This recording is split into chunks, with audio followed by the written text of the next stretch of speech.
পক্ষ থেকে, এবং দোষীকে অবিলম্বে গ্রেপ্তার করতে হবে। এখনো পর্যন্ত কেন গ্রেপ্তার করেনি সেটা জবাবদিহি করতে হবে।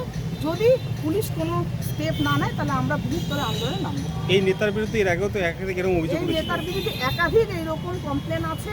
আর সুপার স্পেশালিটি বালুরঘাট হসপিটালে মহিলাদের নিয়ে তিনি ব্যবসা করেন, সেটাও রিপোর্ট আছে, কিন্তু তার সত্ত্বেও পুলিশ কোনো স্টেপ নিচ্ছে না। সেটাই আমাদের অনুরোধ যে তারা যেন স্টেপ নেয় এবং ওনাকে মানে উপযুক্ত শাস্তি দেয়। অবিলম্বে গ্রেপ্তার করতে হবে। অবিলম্বে গ্রেপ্তার করতে হবে। তা না হলে কি করবেন আপনারা? তা না হলে আমরা মহিলা মোর্চার পক্ষ থেকে প্রত্যেকটি থানায় থানায় এইভাবে ডেপুটেশনে আমরা দেব এবং ধর্মঘট। আপনার নাম? আমার নাম ষষ্ঠী বসাক ভট্টাচার্য, দক্ষিণ দিনাজপুর জেলা মহিলা মোর্চার সভাপতি।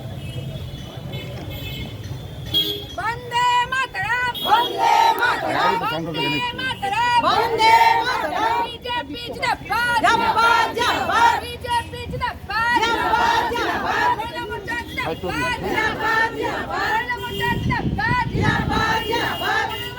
নাবালিকাকে ধর্ষণ করার চেষ্টা করা হলে এখানে পুলিশ প্রশাসন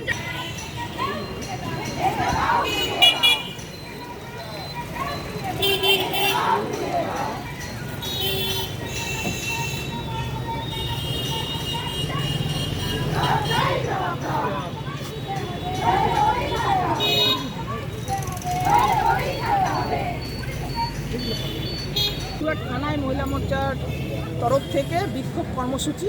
তার কারণ কালকে আপনারা জানেন এই বালুরঘাটের আমাদের সাংস্কৃতিক কালচার শহরে দিনের পর দিন টিএমসির নেতা রাকেশ শীল, উনি তার দোকানের একটি মেয়ে কাজ করে, তাকে তার উপরের ঘরে যে বিশ্রাম ঘর নেওয়ার আছে তাকে সেখানে ডাকে এবং তাকে শ্লীলতাহানি এবং ধর্ষণ করার পরিকল্পনা করে। কিন্তু মেয়েটা কোনোরকমভাবে সেখান থেকে পালিয়ে এসে তার পরিবারকে জানায়। তখন তার পরিবার এসে থানায় কমপ্লেন করে এবং এই কমপ্লেন করার সত্ত্বেও টিএমসির নেতাকে এখনও পুলিশ কোনো স্টেপ নিচ্ছে না গ্রেপ্তার করার।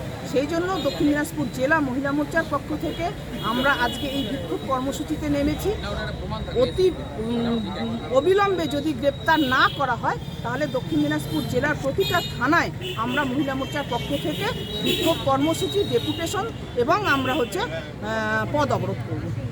আপনার নাম এবং ডেজিগনেশনটা বলুন। আমার নাম ষষ্ঠী বসাক ভট্টাচার্য, দক্ষিণ দিনাজপুর জেলা মহিলা মোর্চার সভানেত্রী।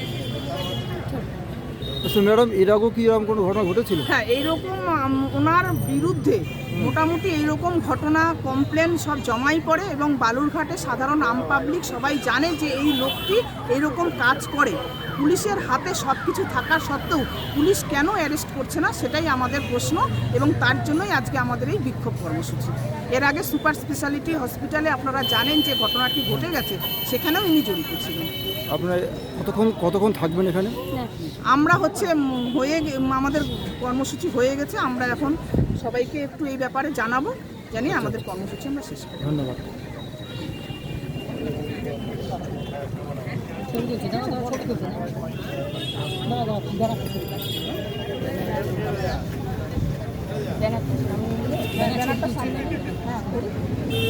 একটু ব্যানার তোলেন তো, উপরে তোলেন তো ব্যানারটা।